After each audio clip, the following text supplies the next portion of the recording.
लोकसभा चुनाव से पहले ही कांग्रेस की आर्थिक मुश्किलें बढ़ गई हैं। आयकर विभाग ने कांग्रेस पार्टी को 1700 करोड़ का नोटिस भेजा है। इससे पहले दिल्ली हाई कोर्ट ने कांग्रेस की याचिका खारिज कर दी थी। इससे अब लोकसभा चुनाव से पहले ही सबसे पुरानी पार्टी की आर्थिक चिंताएं और बढ़ गई हैं।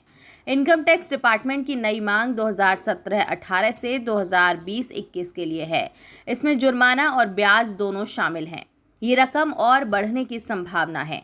आयकर विभाग 2021-22 से 2024-25 तक आय के पुनर्मूल्यांकन का इंतजार कर रहा है। ये रविवार को समाप्त हो जाएगा।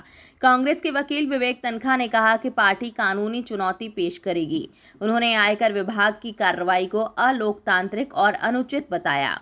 विवेक तन्खा ने आरोप लगाया कि बिना अहम दस्तावेजों के पार्टी को करीब 1700 करोड़ रुपए का नया नोटिस भेजा गया।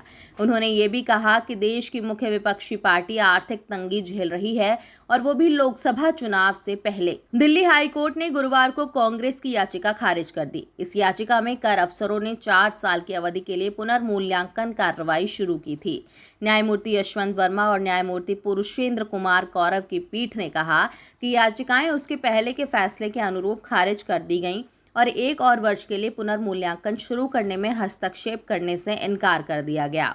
मौजूदा मामला आकलन वर्ष 2017 से 2021 तक का है, जिसके बाद आज फिर एक बार कांग्रेस पार्टी को दिल्ली हाई कोर्ट से बड़ा झटका लगा। इनकम टैक्स विभाग की कार्रवाई के खिलाफ कांग्रेस की याचिका को दिल्ली हाई कोर्ट ने खारिज कर दिया है। कांग्रेस ने हाई कोर्ट में याचिका दायर कर आयकर विभाग की वसूली प्रक्रिया को चुनौती दी। आपको बताते चलें, 20 मार्च को सुनवाई पूरी होने के बाद हाई कोर्ट ने फैसला सुरक्षित रख लिया था। इससे पहले भी हाई कोर्ट ने कांग्रेस की आयकर विभाग की कर पुनर्मूल्यांकन प्रोसीडिंग के खिलाफ दायर एक याचिका खारिज कर दी थी। जैसा कि आप जानते हैं कि कांग्रेस ने 2014-15, 2015-16 और 2016-17 के लिए आयकर विभाग द्वारा की गई टैक्स रीअसेसमेंट प्रोसीडिंग के खिलाफ दिल्ली हाई कोर्ट में याचिका दायर की थी। कांग्रेस कोषाध्यक्ष अजय माकन ने प्रेस कॉन्फ्रेंस करके जानकारी दी थी कि आयकर विभाग ने उनकी पार्टी के बैंक खाते फ्रीज कर दिए हैं। कांग्रेस के साथ ही उसके फ्रंटल संगठन युवक कांग्रेस का बैंक खाता भी फ्रीज कर दिया गया है। अजय माकन ने बताया कि इस समय कांग्रेस के पास खर्च करने के लिए, बिजली बिल भरने के लिए, अपने कर्मचारियों को वेतन देने के लिए पैसे नहीं हैं। चुनाव के समय सारा काम प्रभावित हो रहा है। कांग्रेस कोषाध्यक्ष का कहना है कि इससे न्याय यात्रा और पार्टी की समग्र राजनीतिक गतिविधियां प्रभावित हो रही हैं। आयकर विभाग ने 210 करोड़ रुपए की रिकवरी के आदेश दिए थे।